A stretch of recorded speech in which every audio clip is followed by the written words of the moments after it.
श्रीराम समर्थ 29 डिसेंबरचे प्रवचन. मीपणाचे विसर्जन करून सुखदुःखातीत राहावे. भक्ती म्हणजे संलग्न होणे. विषयाकरिता आपण परमेश्वराची प्रार्थना वगैरे केली तर ती विषयाची भक्ती झाली. परमेश्वराची कशी होईल?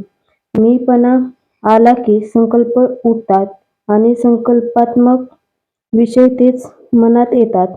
मीपणा ठेवून परमेश्वराची पुष्कळ सेवा केली तरी तिथं कमीपणा आहे. प्रपंचाचा त्याग करून बैरागी होऊन मठ बांधला, पण मठाच्या बंधनात पडला. देवाला दागिने घातले का? तर त्याचे रूप आपल्याला चांगले दिसावे म्हणून. चांगल्या कृत्यांत सुद्धा मीपणा कसा लपून बसलेला असतो बघा. थोडक्यात म्हणजे मीपणाचे विसर्जन केले पाहिजे. साधू कर्तेपण परमेश्वराला देतात. वास्तविक आपण कर्ते आहोत. कुठे आपण कर्ते म्हटले, परंतु मग आपल्या इच्छेप्रमाणे गोष्टी घडतात कुठे? पण नसलेले कर्तेपण आपल्याकडे ओढून घेऊन माणूस सुखी किंवा दुःखी होतो. ज्याच्याकडे कर्तेपण आहे त्याला ते देऊन आपण सुखदुःखातीत राहावे. हे सर्व ईश्वराचे आहे. हेच सारं वेदश्रुती सांगतात. हे सर्व रामाचे असून तोच सर्वांचा कर्ता आहे असे संत सांगतात. दोघांचेही सांगणे एकच. अशी भावना ठेवल्यावर सुखदुःख भोगावे लागणार नाही. मी कर्ता नसून राम कर्ता ही भावना वाढविणे हीच खरी उपासना. मी काही नाही, कोणीतरी बाहुली आहे असे समजावे. एक भगवंत तेवढा माझा असे म्हणावे. संतांजवळ राहिल्याने आसक्ती जरी पुरती सुटली नाही तरी नकळत कमी होत असते. म्हणून आपण नेहमी सत्समागमात राहावे. संगत आणि अभ्यास यांचा आपल्या मनावर फार परिणाम होतो. आपण हातात काठी घेतली तर उगीच कुणाला मारावेसे वाटेल. ही झाली काठीची संगत. आपण हातात माळ घेतली तर तिने जपच करू.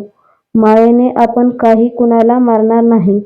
आपल्या पोशाखात, वागण्यात, बोलण्यात सर्व ठिकाणी संगत आपल्यावर परिणाम करते. म्हणून संतांचा सहवास नेहमी ठेवावा.